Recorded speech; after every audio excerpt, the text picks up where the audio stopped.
नमस्कार, जय हिंद। आइए बिहार दरवा के लिए फिर से जो बीच में 54 टेस्ट सीरीज में आप लोग को करा चुका हूं। आप लोग को मैं कहा था कि मैं 10,000 क्वेश्चन आप लोग को मैं कराऊंगा, अगर याद होगा तो, है ना। मैंने आपसे वादा किया था कि मैं आपको 10,000 क्वेश्चन कराऊंगा, जिसमें 54 टेस्ट सीरीज में आपको करा चुका हूं। 50-50 प्रश्न का 54 टेस्ट सीरीज करा चुका हूं, यानी कि 2700 प्रश्न मैं यहां आपको करा चुका हूं ऑलरेडी। ये सारे प्रश्न वीवीआई हैं, एनसीईआरटी से उठाए गए। इसमें बहुत सारे प्रश्न हैं, कुछ प्रश्न प्रीवियस ईयर के अकॉर्डिंग उठाए गए हैं। तो ये हो गया। इसके बाद लगभग 2000 प्रश्न और मैं सब्जेक्ट वाइज और टॉपिक वाइज करा चुका हूं, यानी कि लगभग 4500 प्रश्न प्लस मैं आपको करा चुका हूं इन 10,000 प्रश्नों में। जो 10,000 में आपसे वादा किया था, जिसमें 4,500 करा दिया हूं मैं। अब कहेंगे कि सर ये मिलेगा कहां? तो आप हमारे YouTube चैनल पर जाओगे, क्लिक करोगे तो बना हुआ है प्लेलिस्ट में आप देखोगे कि एक प्लेलिस्ट है बिहार एसआई टेस्ट सीरीज करके। उसमें आप देखोगे तो ये वीडियोस मिल जाएंगे टेस्ट सीरीज वाले। तो वहां सारे टेस्ट सीरीज का आपको देख लेना है, सभी का, सारे इंपॉर्टेंट प्रश्न। पहला।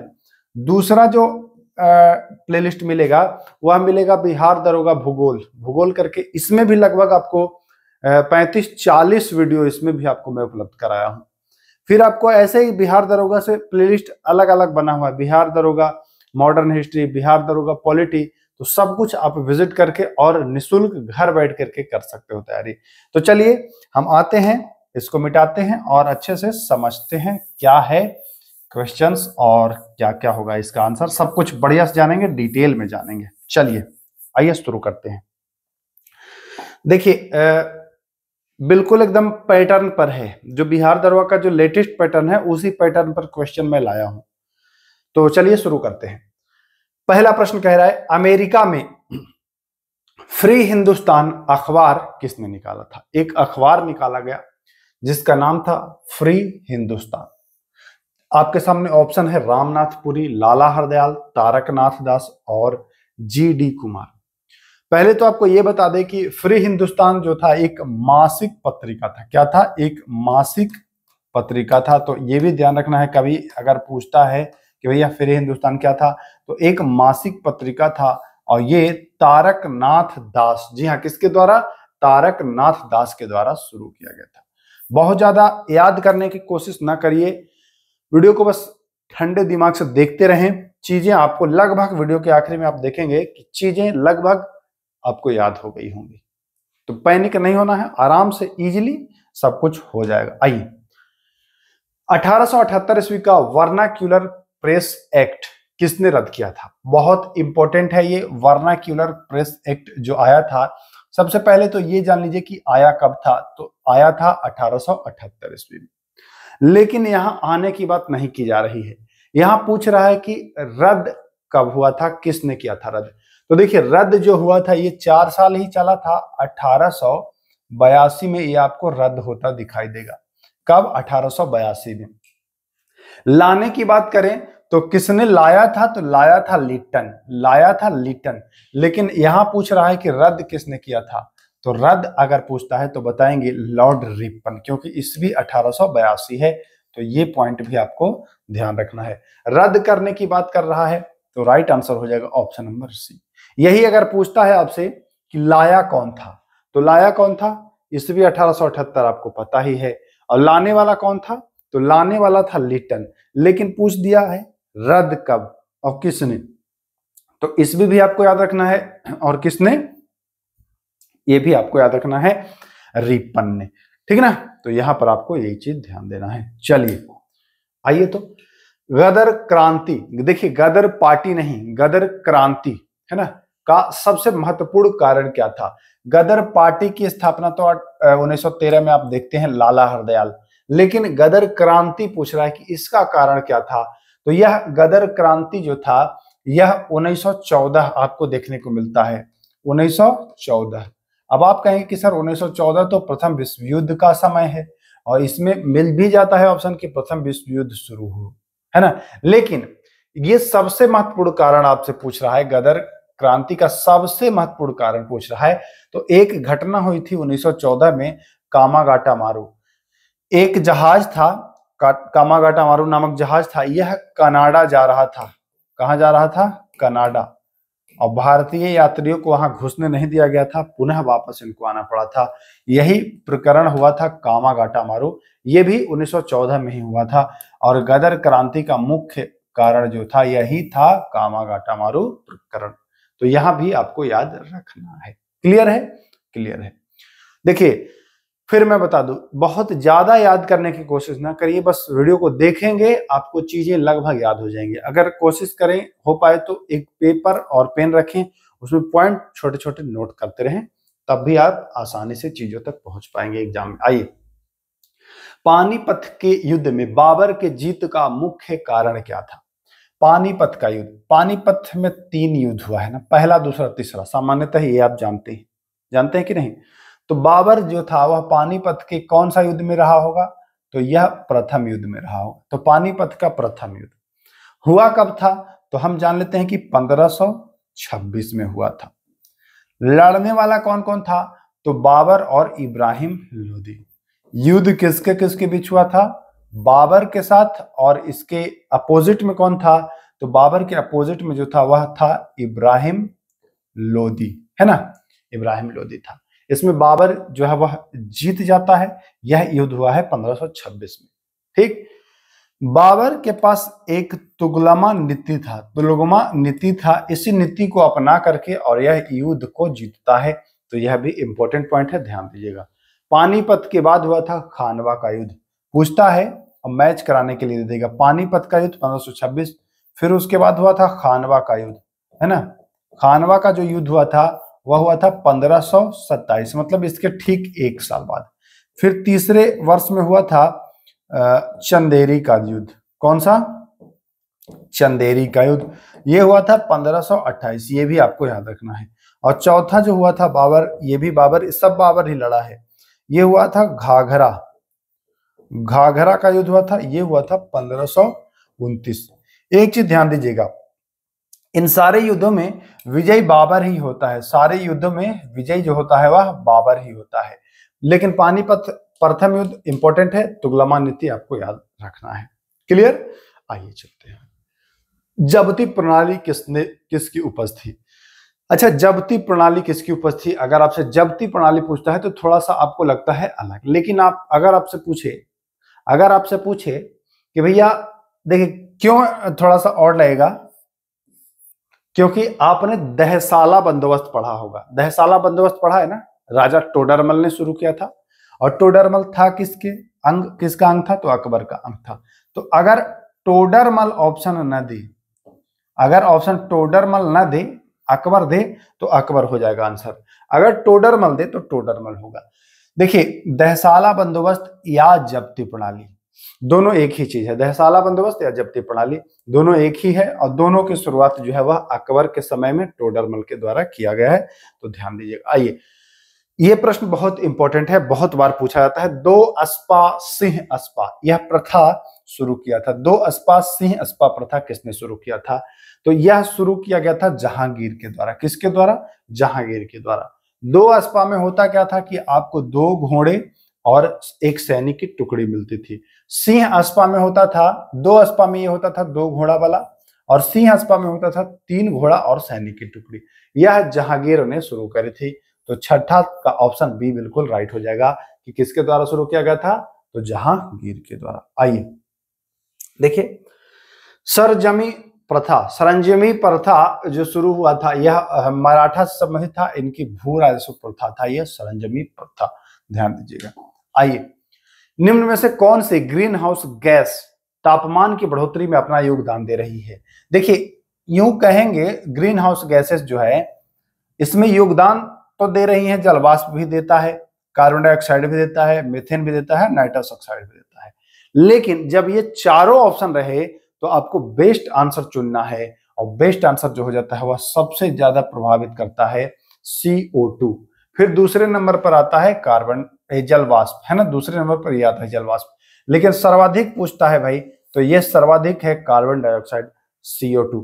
यही ग्रीन हाउस गैसेस उत्पन्न करता है, प्रभावित करता है, बढ़ोतरी करता है। क्लियर है? क्लियर है सर। चलते हैं आगे। आइए, पृथ्वी के परिभ्रमण से होने वाली हवा के झुकाव को क्या कहते हैं? तो पृथ्वी के परिभ्रमण से होने वाली हवा के झुकाव को कोरियोलिस बल कहते हैं। कोरियोलिस बल। कोरियोलिस बल के बारे में एक चीज और पूछता है कि भाई कोरियोलिस बल का प्रभाव सर्वाधिक कहाँ होता है? जैसे ये पृथ्वी है तो कोरियोलिस बल का प्रभाव जो होगा सर्वाधिक कहाँ होगा? ये भूमध्य रेखा पर होगा या ध्रुवों पर होगा, या ध्रुवों पर होगा, यानी कि पोल पर होगा, है ना। तो सबसे ज्यादा इसका प्रभाव होता है वह ध्रुवों पर होता है। कहाँ होता है? ध्रुवों पर। ध्यान दीजिएगा, कोरियोलिस बल का प्रभाव। क्लियर है? ये पूछता है पॉइंट, ये वाला पॉइंट पूछता है कि कहाँ होता है प्रभाव सबसे ज्यादा, तो बता दीजिएगा कि ध्रुवों पर होता है। क्लियर? चलें आगे। आइए देखिए, संसार के किस महाद्वीप पर सबसे कम जनसंख्या है? संसार के किस महाद्वीप पर सबसे कम जनसंख्या है? सबसे कम जनसंख्या की बात की जा रही है कि संसार के किस महाद्वीप पर सबसे कम जनसंख्या है। 4 ऑप्शन है, यूरोप, ऑस्ट्रेलिया, दक्षिण अमेरिका और अफ्रीका। 4 ऑप्शन आपके सामने दिखाई दे रहे हैं। आप कमेंट करें कि कहां सबसे ज्यादा, सबसे कम है, सॉरी सबसे कम जनसंख्या है। ऑप्शन आपके सामने है, संसार के किस महाद्वीप पर सबसे कम। देखिए, सबसे अगर ज्यादा पूछता है, जनसंख्या की बात कर रहा है यहां, अगर सबसे ज्यादा पूछता है तो ज्यादा आप क्या बताते हैं कि ज्यादा तो भाई अपना एशिया में ही है। ज्यादा तो कहां में है? अपना एशिया में है। ठीक है, एशिया में है। एशिया में जनसंख्या जो है वो पहले पायदान पर है, सर्वाधिक। दूसरे नंबर पर आता है अफ्रीका आता है। दूसरे नंबर पर कौन आता है? अफ्रीका आता है। तो दूसरे नंबर पर तो अफ्रीका हो जाता है, एशिया, अफ्रीका। तीसरे नंबर पर हो जाता है यूरोप। तीसरे नंबर पर क्या हो जाता है? यूरोप हो जाता है। 3 तो आपको पता हो गया, 1 2 3, एशिया, अफ्रीका और यूरोप। 3 हो गया। क्लियर? अब आते हैं सबसे आखिरी में, तो अंटार्कटिका को हम छोड़ देते हैं क्योंकि वो तो निर्जन महाद्वीप है ना। तो उससे पहले जो होगा वो क्या होगा? 6वें नंबर पर कौन होगा? तो 6वें नंबर पर होगा, वो होगा ऑस्ट्रेलिया। 6वें नंबर पर होगा, कौन होगा? वो होगा ऑस्ट्रेलिया। ऑस्ट्रेलिया। देखिए, यहां पर ऑस्ट्रेलिया ऑप्शन में है, अंटार्कटिका निर्जन है इसलिए अंटार्कटिका को नहीं जोड़ा जा रहा है, ऑस्ट्रेलिया। अब बच गया कौन? दक्षिण अफ्रीका, दक्षिण अमेरिका और उत्तरी अमेरिका। तो देखिए, चौथे पायदान पर आता है, चौथे पायदान पर जो आता है 4 नंबर पर, वह आता है साउथ अमेरिका, यानी कि दक्षिण अमेरिका। और 5वें नंबर पर जो आता है वह आता है उत्तरी अमेरिका। 5वें नंबर पर जो आता है वो आता है नॉर्थ अमेरिका, है ना, नॉर्थ अमेरिका, यूएसए, कनाडा वाला, ये हो गया। और 7वें नंबर पर आप जान गए कि अंटार्कटिका, जो निर्जन जिसको कह रहे हैं, ये 7वें नंबर पर है ना, ये 7वें नंबर पर है। तो अब आपसे पूछता है कभी भी कि सबसे ज्यादा, तो ज्यादा बताएंगे एशिया, सबसे कम तो सबसे कम बताएंगे ऑस्ट्रेलिया, दूसरा, तीसरा, सब कुछ आपके सामने बिल्कुल शीशे की तरह साफ हो गया है। चीजों को आप यहाँ पर समझ रहे होंगे, कहीं से कोई दिक्कत आपको नहीं हो रही होगी इनको समझने में। क्लियर है? बिल्कुल सर, क्लियर है। आगे बढ़े, आगे बढ़िए। आइए देखिए, अंतरराष्ट्रीय दिनांक रेखा लगभग इसके बराबर होती है। अंतरराष्ट्रीय तिथि रेखा या डेट लाइन, ये होता है 180 यमोत्तर रेखा के बराबर, ठीक ना, 180 यमोत्तर रेखा के बराबर। प्रशांत महासागर से गुजरती है ये भी आपको ध्यान देना है। गांधी जी का राष्ट्रपति नामकरण किसने किया था? गांधी जी का नामकरण राष्ट्रपति किसके द्वारा किया गया था?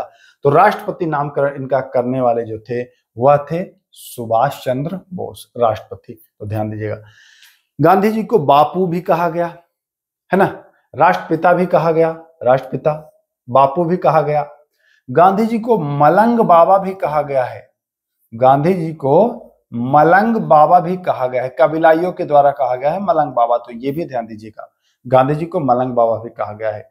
गांधी जी को बापू भी कहा गया है ना। गांधी जी को अर्धनग्न फकीर भी कहा गया है। गांधी जी को क्या कहा गया है?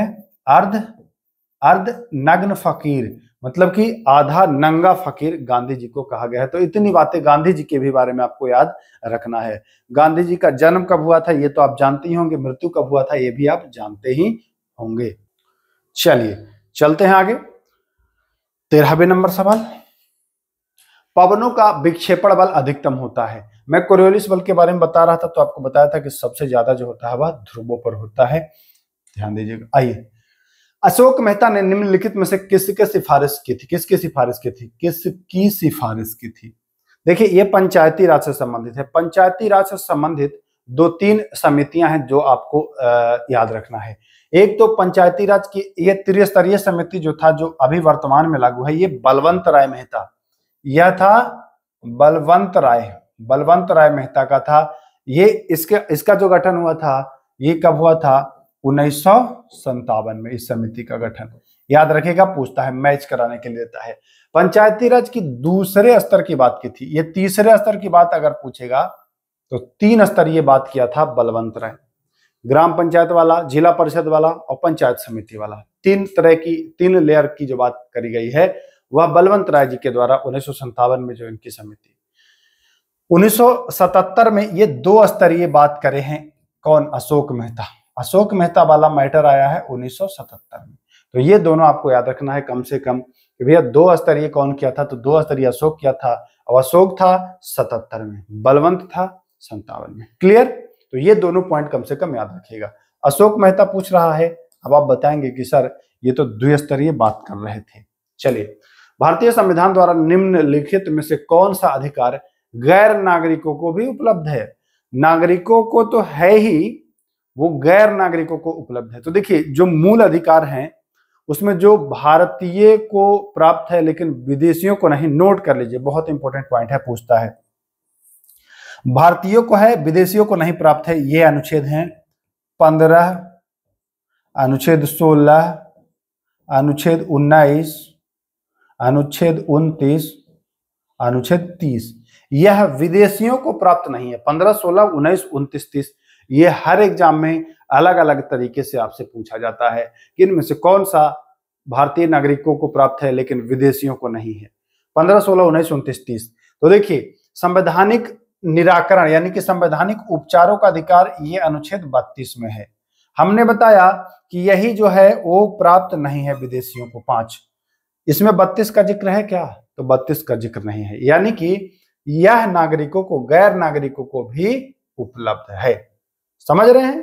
तो बिल्कुल। देखिए, मैं ये मानता हूं कि आप दरोगा की तैयारी कर रहे हो तो इतनी समझ आपके अंदर डेवलप हो चुकी है कि जो मैं समझा रहा हूं उसको आप समझ पाओ। अगर इतनी भी बातें नहीं समझ में आ रही हैं तो थोड़ा सा आपको और बेस पर ध्यान देना होगा, फोकस करना होगा, बेस मजबूत करना होगा। क्योंकि जो भी बातें बता रहा हूं तो आपको ये पता होना चाहिए कि मूल अधिकार क्या है, संविधान में कितने अनुच्छेद हैं इसके लिए, मतलब इसके लिए बना हुआ। ये सारी बातें आपको पता होनी चाहिए, तब आप चीजों को अच्छे से समझ पाओगे। ठीक ना? किसी भी भाग में घूमने का अधिकार आता है 19 के तहत। तो 19 तो भाई देख ही रहे हैं कि ये विदेशियों को प्राप्त नहीं है, वैन है ये। संपत्ति रखने का अधिकार, संपत्ति रखने का अधिकार आपको मैं बता दिया हूं कि पहले संपत्ति वाला इसी में है ना, कि आप कहीं भी जा सकते हैं, घूम सकते हैं, अपना खरीद सकते हैं संपत्ति। तो ये सब जो है। अच्छा, अब कुछ लोग यहाँ पर ज्ञान देंगे कि संपत्ति का अधिकार 300 कम है, वो वाला संपत्ति का अधिकार तो यहाँ कहीं नहीं रहा है। संपत्ति अर्जित करने मतलब है ना कि कहीं भी आप रह सकते हैं, घूम सकते हैं, जाकर के व्यवसाय कर सकते हैं, बस सकते हैं, ये सब है ना। तो उसमें इसका जिक्र है। जैसे आपने जमीन खरीदा और आप जाके बस गए, तो ये 19 के अंतर्गत आता है, वो 31 मत समझ लीजिएगा आप। देश के किसी भी भाग में घूमने की भी नहीं है स्वतंत्रता। 19 ही कहता है अभिव्यक्ति की भी स्वतंत्रता, तो ये भी नहीं है, यानी कि ये तीनों नहीं मिलता है।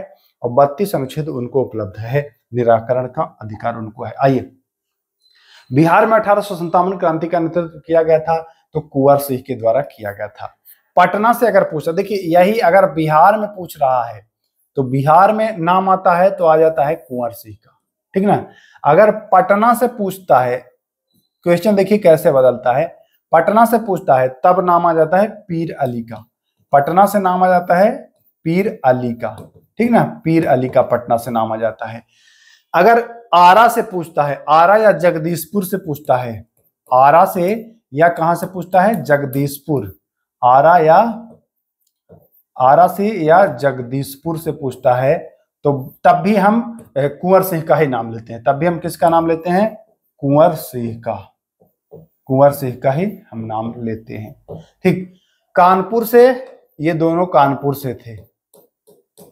ठीक ना? कानपुर से थे, ध्यान दीजिएगा। और मौलवी अहमद उल्लाह जो थे यह थे फैजाबाद से। नोट कर लीजिए अगर नोट करना हो तो, फैजाबाद से ये थे। तो इतने लोगों ने यहां से नेतृत्व किया था, ठीक ना। बाकी इस पर डिटेल में पढ़ने की आवश्यकता है आपको, कहां से कौन किया था पूरी जानकारी आपको होनी चाहिए, क्योंकि बिहार दरों का ये महत्वपूर्ण टॉपिक है 1857 की क्रांति। ये टॉपिक इंपॉर्टेंट है दरोगा के लिए। निम्न में से किस में अधिक जलन पैदा होगा? किससे अधिक जलन पैदा होगा? उबलता हुआ पानी से अगर हाथ जलता है तब ज्यादा आपको जलन होगा, कि गर्म पानी से ज्यादा होगा, कि वाष्प से या बर्फ से? आप देखते हैं अगर खाना वाना बनाते होंगे, सब्जी उब्जी या चावल उबल भगोना में या कढ़ाई में, तो जैसे बर्तन को खोलेंगे तो आप देखेंगे कि वाष्प से आपका हाथ जल जाएगा। थोड़ा सा भी वाष्प लगेगा ना तो बहुत देर तक जलेगा। अगर गर्म पानी थोड़ा सा लग जाएगा तो ज्यादा नहीं जलेगा। उबलते हुए पानी में भी आप कभी कभी उंगली डाल के चेक कर लोगे, उतना नहीं जलेगा। गर्म पानी में भी कभी कभी चेक कर लोगे, नहीं जलेगा। बर्फ तो आप आराम से खा भी जाते हो, पिघलती हुई बर्फ, इससे भी ज्यादा। लेकिन अगर वाष्प जरा सा लग जाता है हाथ में, जैसे आप सब्जी बना रहे हो और उसका ढक्कन उठाए, तो जैसे ही वाष्प चमड़ी से संपर्क बनाता है तो जलन तेज महसूस होती है। क्यों होता है ऐसा? वाष्प में छिपी हुई होती है उष्मा, गुप्त उष्मा होती है। वाष्प की जो गुप्त उष्मा होती है यह अधिक होती है। इस वजह से सबसे अधिक जलन पैदा किससे होगा? तो सबसे अधिक जलन जो है वह वाष्प से ही पैदा होगा। आइए, किस विकिरण का तरंग दैर्ध्य सबसे कम होता है? सबसे कम तरंग दैर्ध्य किसका होता है? तो देखिए, इसको समझने के लिए आप पहले तो जान लीजिए कि सबसे कम होता है गामा किरण का। अभी बढ़िएगा मत, रुकिएगा। चलिए, प्रकाश, ये जो होता है लाइट जिसको हम कहते हैं दृश्य विकिरण, इसको आपको बीच में रख देना है, ठीक ना। इसको आपको कहां रख देना है? बीच में। इसके बाद आपको इससे पहले रखना है इंफ्रारेड, अवरक्त किरणें, ठीक।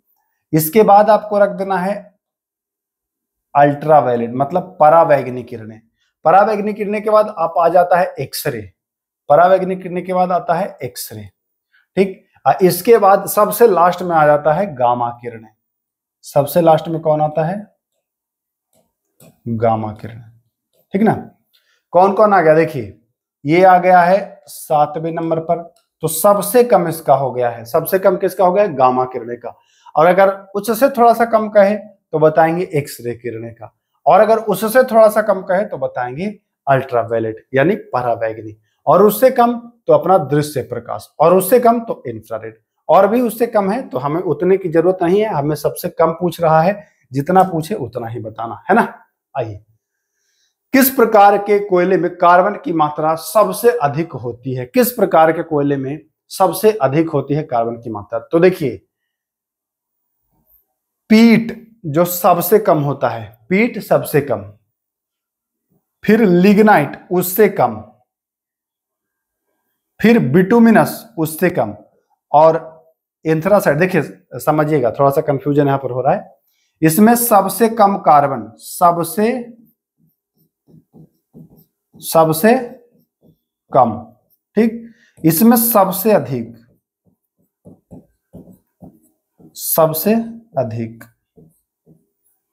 मतलब ये बढ़ते क्रम में है। अगर इसमें 1 होगा तो इसमें 2 होगा, इसमें 3 होगा, इसमें 4 होगा।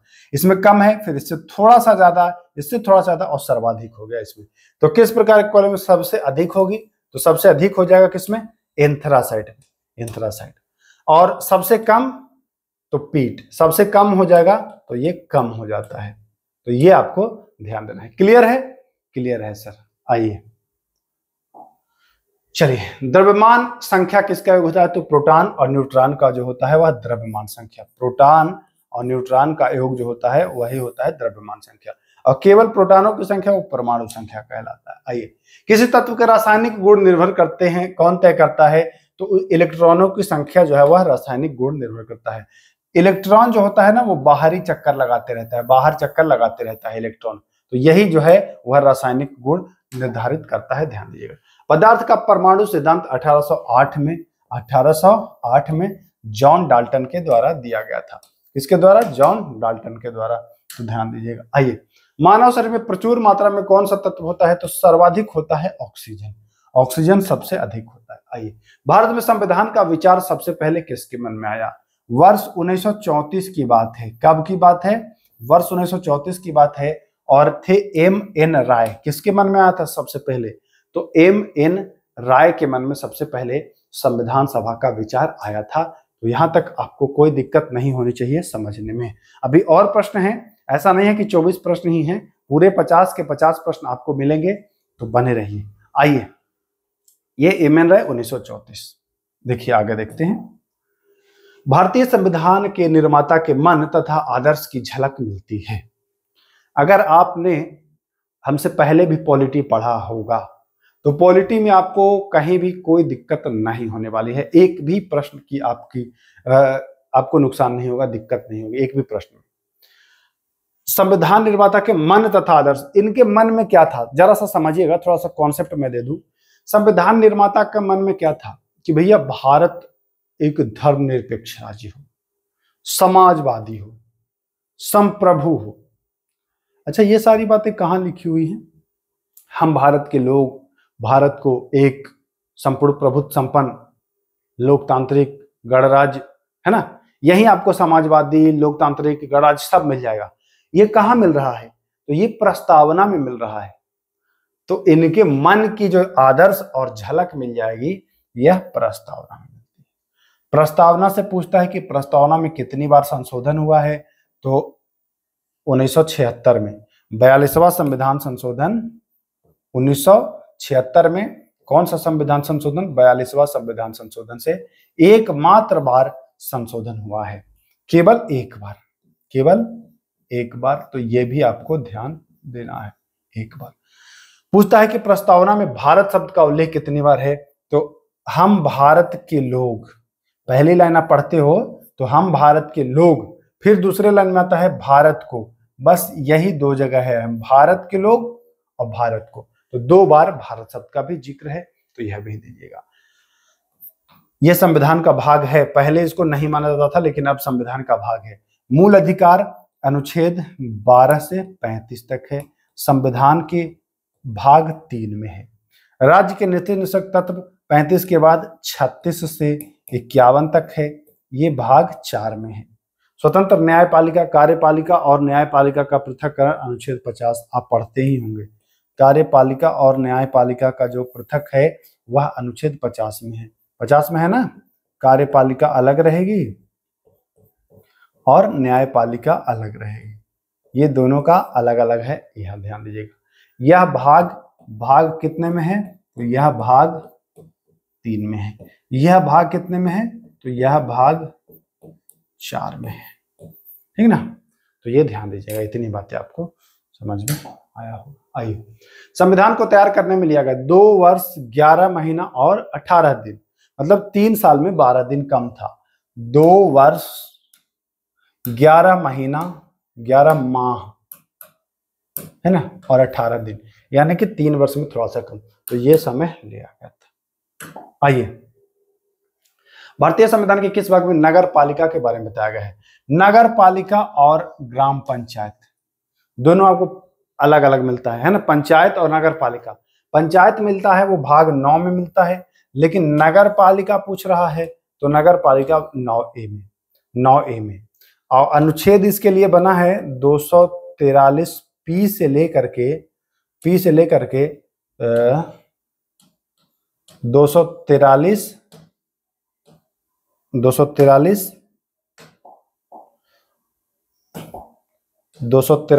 ZG तक इसके लिए अनुच्छेद बना है। ये नगर पालिका के लिए। नगर पालिका में पूछता है कि विषय कितने हैं? तो विषय जो है कुल 18 हैं। भाग 9 में है पंचायतें, और ये जो है इसमें 29 विषय है, ये ध्यान दीजिएगा। इसमें कितने विषय हैं? 29 विषय। तो ये 2 बातें आपसे पूछता है, इंपॉर्टेंट है, ध्यान दीजिए। आइए, संविधान सभा का सदस्य निम्न में से कौन नहीं है? संविधान सभा का सदस्य कौन नहीं था पूछ रहा है। देखिए, संविधान सभा में तो 389 सदस्य थे टोटल। अब 389 का नाम तो नहीं याद रह सकता है ना। 389 बंटवारा के बाद, जब भारत, ये बंटवारा के पहले था, यह बंटवारे से पहले था। ये बंटवारे से कहां था ये भाई? बंटवारे से सर पहले था 389। लेकिन जब 1947 में क्या हुआ, भारत और पाकिस्तान बट गया, तब ये संख्या जो है ना, यह घट के आ गया था 299।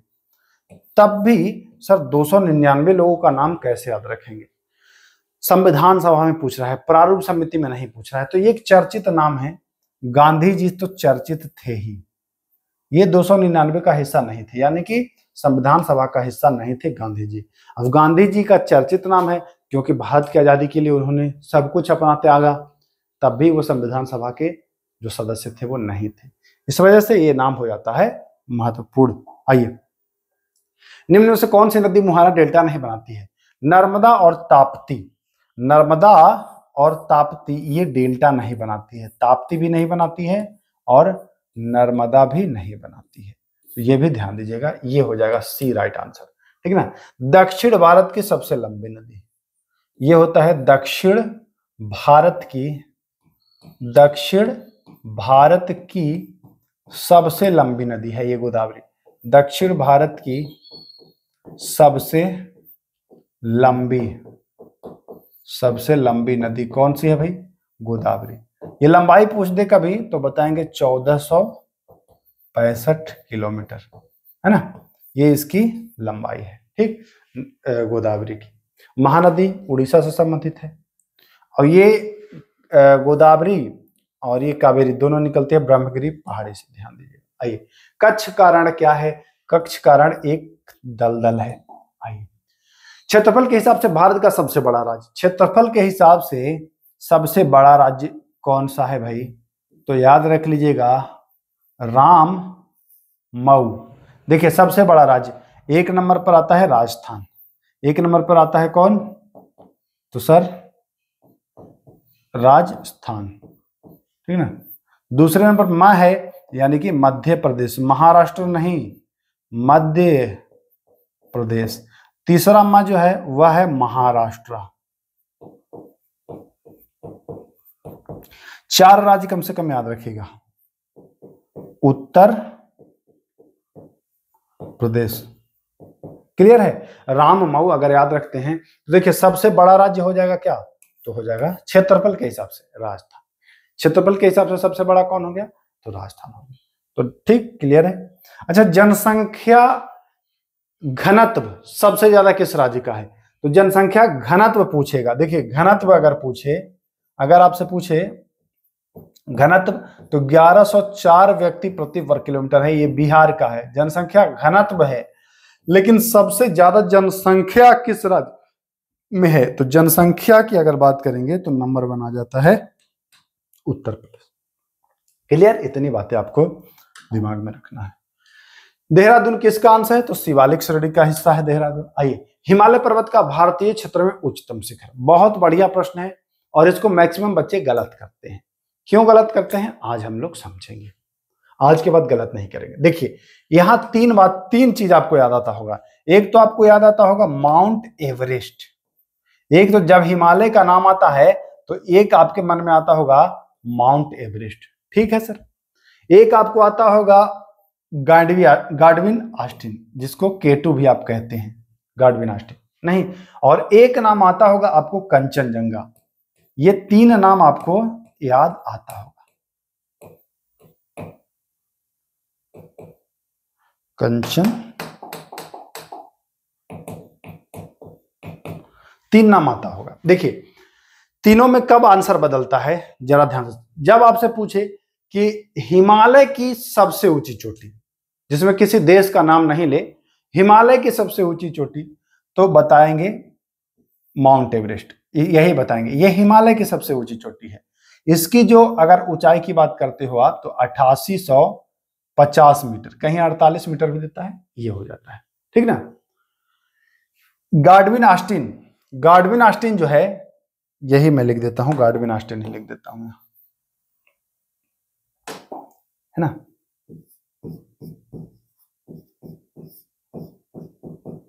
गाडविन ऑस्टिन, इसके अगर ऊंचाई की बात करें तो ये है भैया 8600 11, ये सब मीटर में है, ये सब मीटर में। तो हिमालय की सबसे ऊंची चोटी तो गाढ़विनाष्टी। क्लियर है? हिमालय की पूछे तब। दूसरा पॉइंट लिखिएगा, अगर पूछता है कि भारत की सबसे ऊंची चोटी, अगर हिमालय का नाम नहीं आए, पूछे भारत की सबसे ऊंची चोटी, तब आप बताएंगे गाढ़विनाष्टी। हिमालय का नाम ना आने पर ये भारत की सबसे ऊंची चोटी है, बताऊंगा क्यों है। कंचनजंगा जो है यह 8586 मीटर है, 8586 मीटर है। ये अगर पूछे ये आंसर कब होता है, सी वाला,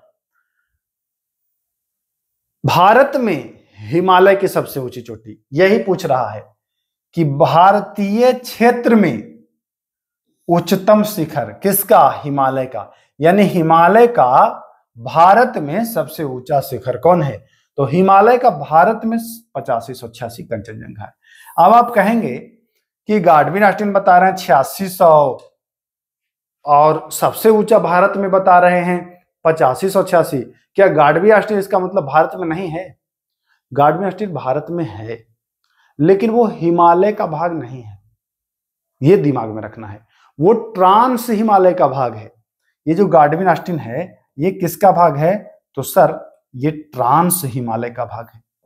ये किसका है, ये ट्रांस हिमालय का भाग है। तो ये ध्यान देना है, बहुत इंपॉर्टेंट फैक्ट है, मैक्सिमम लोग इसको गलत करते हैं।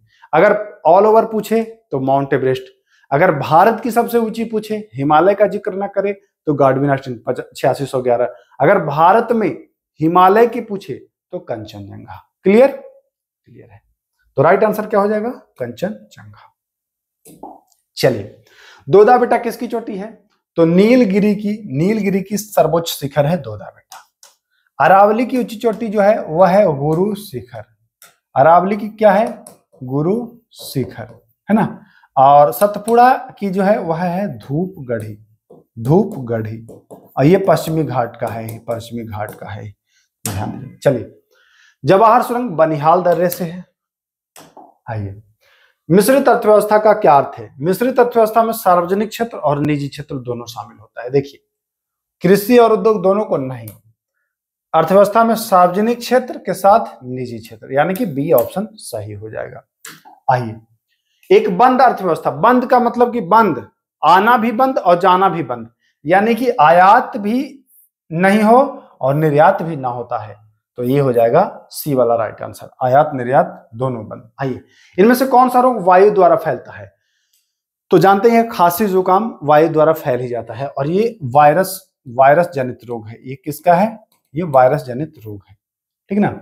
निमोनिया या वायरस से भी होता है, बैक्टीरिया से भी होता है। निमोनिया भी वायु के द्वारा फैल जाता है। ये भी क्षय रोग, ये होता है विषाणु बैक्टीरिया के द्वारा, जीवाणु के द्वारा, ये होता है भैया जीवाणु के द्वारा। तो ये भी वायु से, ये भी वायु से, ये भी वायु से, यानी कि राइट आंसर हो जाएगा ऑप्शन नंबर डी, सभी। टीबी कहते हैं ना इसको, टीबी बैक्टीरिया। इनमें से कौन सा रोग लैंगिक क्रियाओं मतलब कि जो यौन संबंध बनाते हैं उसके द्वारा रोग फैलता है? कौन सा भाई? एड्स तो सर बच्चे जानता है कि यौन संबंध असुरक्षित, अगर यौन संबंध बनाएंगे तो एड्स होगा।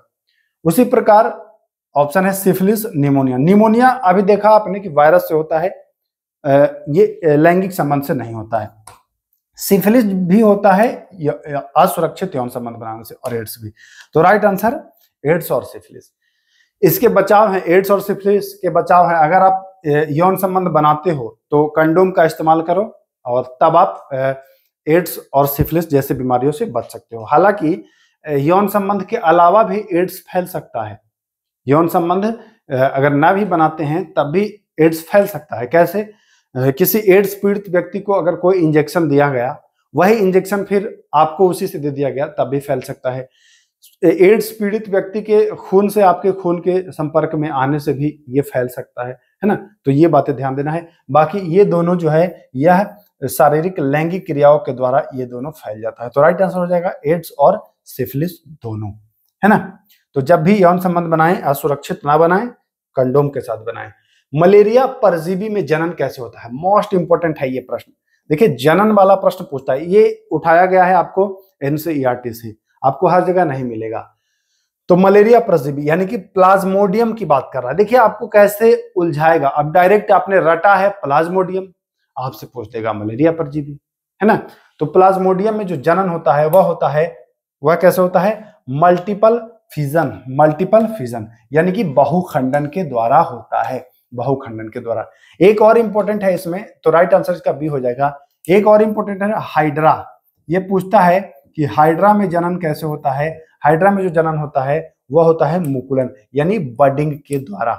ये भी इंपॉर्टेंट है, ये हाइड्रा वाला याद रख लीजिएगा, बहुत ज्यादा इंपॉर्टेंट है। आइए वर्गीकरण में कैरोलस लिनियस ने संपूर्ण जीव जगत को कितने भागों में बांटा था। तो लिनियस जो थे वह 2 भाग में बांटे थे। लिनियस कितने में, 2 भाग में। 3 वर्ग में बांटने वाला कौन था, तो 3 वर्ग में बांटने वाला था, उसका नाम था हैकल। 3 वर्ग में बांटने वाला था हैकल। 4 वर्ग में बांटने वाला जो था उसका नाम था कोपलैंड, ये भी बहुत इंपॉर्टेंट है, ये पूछता है कोपलैंड। 5 वर्ग में बांटा था वह वही टेकर बांटा था, कौन था, वही टेकर, है ना। ये 5 वर्ग, 4 वर्ग, 3 वर्ग और 2 वर्ग, ये ध्यान रखिए, बहुत इंपॉर्टेंट है। चलिए जीवाणुओं की कोशिका भित्ति बनी होती है, तो जो जीवाणु यानी कि बैक्टीरिया, इनकी कोशिका भित्ति बनी होती है पेप्टाइडोग्लाइकान को। पादप की कोशिका भित्ति पूछे तो पादप की जो होती है सेलुलोज की होती है। पादप की कैसे होती है, सेलुलोज की। कवक की पूछता है तो कवक की जो होती है वो काइटिन की होती है, कवक की काइटिन की। जीवाणु की पेप्टाइडोग्लाइकान। क्लियर है सर। चलिए रदरफोर्ड ने परमाणु के नाभिक की खोज के लिए किसका प्रयोग किया था, तो सोने की पन्नी पर अल्फा कणों को टकराया था। सोने की पन्नी पर इन्होंने क्या टकराया था, अल्फा कण को टकराया था रदरफोर्ड ने। ध्यान दीजिएगा, नाम पूछता है कि किसने, तो भाई रदरफोर्ड ने सोने की पन्नी पर टकराया था। कौन सी किरणों को, अल्फा किरणों को। तीनों पॉइंट आपको याद रखना होगा। आइए ये प्रश्न बहुत इंपॉर्टेंट है और ये पूछा भी गया है बिहार के एग्जाम में। IUPAC यह तत्वों को मान्यता प्रदान करती है, IUPAC। इसका फुल फॉर्म क्या होता है देख लेते हैं, international unified of pure and apply chemistry, international union of pure and apply chemistry, Indian union international united of pure and applied. तो देखिए इंटरनेशनल इंडियन तो होगा नहीं, इंडियन होगा नहीं, इंटरनेशनल यूनिफाई भी नहीं होगा, ये भी नहीं होगा, international union of pure and apply chemistry, ये हो जाएगा B right answer. International union of pure IUPAC, international union of pure and applied chemistry, तो बी आंसर इसका राइट हो जाएगा। चलिए इनमें से कौन सा जंतु जगत का सबसे बड़ा संघ है। जंतु जगत का सबसे बड़ा संघ तो पूछता है ऑर्थ्रोपोडा। एक ऐसे ही पूछता है कि पादप जगत का उभयचर, मैं लिख देता हूं इसका जो राइट आंसर सी होगा। एक पूछता है कि पादप जगत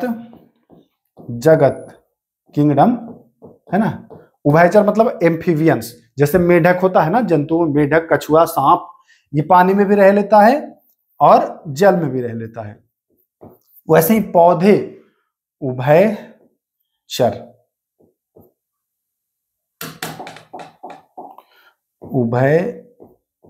ठीक है ना। पादप का उभयचर जो होता है वो ब्रायोफाइटा को कहते हैं। किसको कहते हैं, ब्रायोफाइटा। ध्यान दीजिएगा, बहुत इंपॉर्टेंट पॉइंट है। नीलहरित शैवाल आते हैं मोनेरा के अंतर्गत आते हैं, और शैवाल थैलेफाइटा होता है। कहाँ के राष्ट्रपति भवन को टेम्पल ट्री, तो श्रीलंका के राष्ट्रपति को टेम्पल ट्री के नाम से जानते हैं। 49। कोलंबो कब संबंधित है, फुटबॉल से। इंपॉर्टेंट। आज का आखिरी सवाल, आखिरी नहीं है, इसके बाद भी है। मध्याह्न भोजन ये 1995 में शुरू हुआ था, जानते ही हैं बहुत ज्यादा। हाँ, ये रहा आज का आखिरी सवाल। यदि हवा का तापमान बढ़ता है, ये प्रश्न मैं आप लोगों के लिए छोड़े जाऊंगा, इस प्रश्न को आप सही आंसर करिएगा, कौन सा इसका राइट आंसर है। यदि आप देख लीजिए पढ़ना क्या है, यदि हवा का जो तापमान है बढ़ता है तो जलवाष्प ग्रहण करने की क्षमता पर क्या प्रभाव पड़ेगा। 50 प्रश्न थे जिसमें 49 को हमने आपको करा दिया। एक प्रश्न मैं आप लोगों के लिए छोड़ा हूं। कमेंट करिएगा कि वीडियो कैसा लगा। अगर वीडियो अच्छा लगा है तो शेयर करिएगा। शेयर क्यों करिएगा, कि शेयर करिएगा तो मनोबल हमारा भी बढ़ेगा और मैं और ऊर्जा के साथ और चीजें आपको उपलब्ध कराता चलूंगा। बाकी बिहार दरोगा की वैकेंसी कब आ जाएगी कोई गारंटी नहीं है, इसलिए अपने आप को तैयार रखना है, एकदम ऑन मोड में रहना है ना। चलिए फिर मिलते हैं, नमस्कार।